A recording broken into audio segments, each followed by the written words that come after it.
Ya, karena kita tahu bahwasanya Binomo ini tidak terdaftar OJK. Benar, itu benar sekali, dan Binomo itu tidak resmi di Indonesia alias ilegal.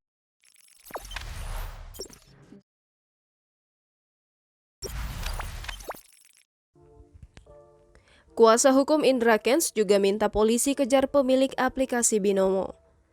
Kuasa hukum terlapor kasus aplikasi Binomo Indra Kesuma atau Indra Kents, Wardaniman Larosa meminta polisi mengejar pemilik aplikasi Binomo. Wardaniman mengatakan kliennya hanya merupakan user di aplikasi berkedok binary option tersebut. Menurutnya, Indra Kents hanya melakukan referral di aplikasi Binomo. Wardaniman menegaskan kliennya tidak mengenal orang-orang pengelola aplikasi Binomo. Secara terpisah, Indra Kents dalam unggahan akun Instagramnya menyatakan tujuan awalnya mengunggah dan membuat konten terkait binary option hanya untuk berbagi pengalaman.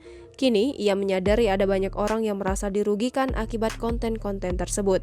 Oleh karena itu, ia juga menyampaikan permohonan maaf dan kepada pihak yang merasa dirugikan karena kontennya. Dalam kasus pelaporan dugaan penipuan aplikasi Binomo, nama Indra Kents menjadi salah satu terlapor yang diduga menjadi afiliator atau pihak yang mempromosikan aplikasi itu.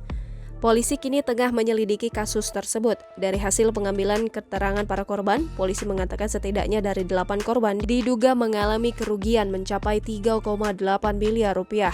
Dirti Pideksus Bareskrim, Brigjen Wisnu Hermawan dalam keterangannya pada Kamis 3 Februari 2022 mengungkapkan modus dari aplikasi Binomo yang diduga melakukan penipuan kepada para penggunanya sangat beragam. Sekitar April 2020, aplikasi atau website Binomo pernah menjanjikan keuntungan sebesar 80% sampai dengan 85% dari nilai atau dana buka perdagangan yang dipilih korban. Kemudian dalam akun media sosial Ika dan kawan-kawan juga ikut mempromosikan aplikasi Binomo dengan menawarkan sejumlah keuntungan. Selain itu, afiliator dalam media sosialnya juga disebutkan mengklaim aplikasi Binomo legal di Indonesia. Ika dan kawan-kawan juga terus memamerkan profit mereka saat menggunakan aplikasi itu. Bahkan, para terlapor juga mengajarkan strategi trading dalam aplikasi tersebut.